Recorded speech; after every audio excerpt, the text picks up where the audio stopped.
Another day, another story. Hello and welcome to today's video where we'll be discussing the latest global warming report by the World Health Organization. The report was released on March 23, 2023, and it has some staggering findings that we need to talk about. In this video, we'll be breaking down the report, explaining what it means for the world and what actions we can take to mitigate the effects of global warming. Section 1. The state of global warming. The report states that global warming is happening at an alarming rate, and it is caused by human activities. The Earth's temperature has already increased by 1.1 degrees Celsius compared to pre-industrial levels. It may not sound like much, but it is having devastating consequences, including more frequent and severe weather events, rising sea levels, and the loss of biodiversity. Section 2. The impact of global warming on human health. The report states that global warming is a public health emergency that is already causing harm to human health.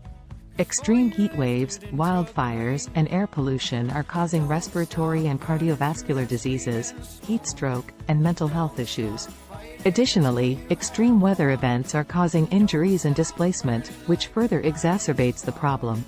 Section 3. The impact of global warming on food security. Global warming is also having a significant impact on food security.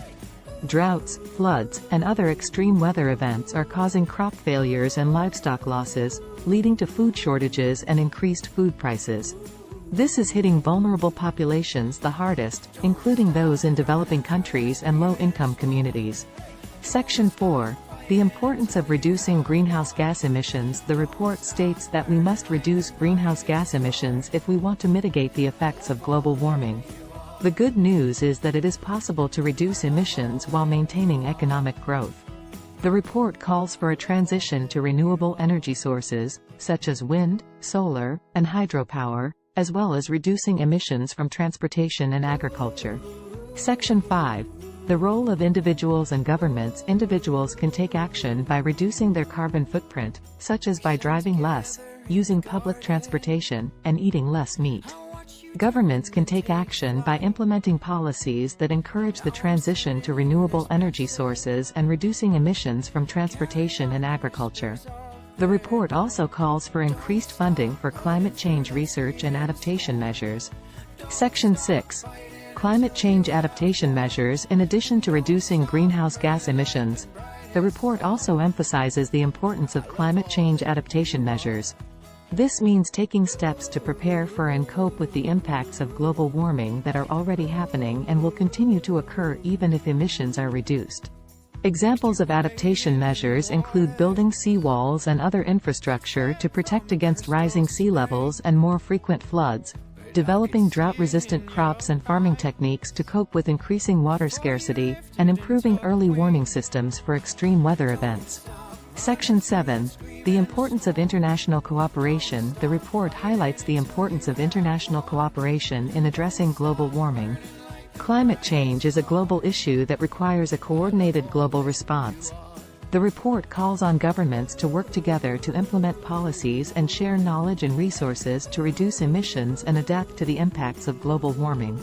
The report also emphasizes the need for developed countries to support developing countries in their efforts to address climate change, as they are often the hardest hit by its impacts but have the fewest resources to cope with them. Section 8.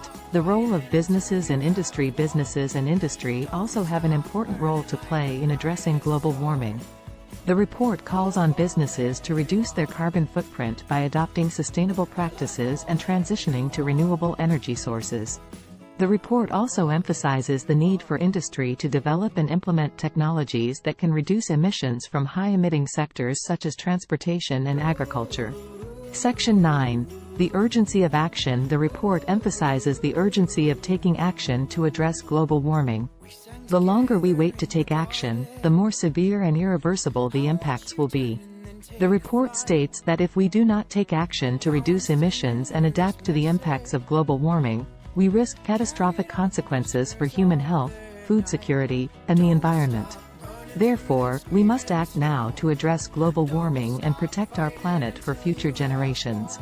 Conclusion. The World Health Organization's Global Warming Report highlights the urgent need for action to address this critical issue. From reducing greenhouse gas emissions to implementing adaptation measures, everyone has a role to play in mitigating the impacts of global warming. International cooperation, business and industry, and government policies are all crucial in addressing this global issue. We must act urgently and work together to reduce emissions, adapt to the impacts of global warming, and protect our planet for future generations. Thank you for watching this video, and we hope it inspires you to take action to address global warming. Thanks for watching.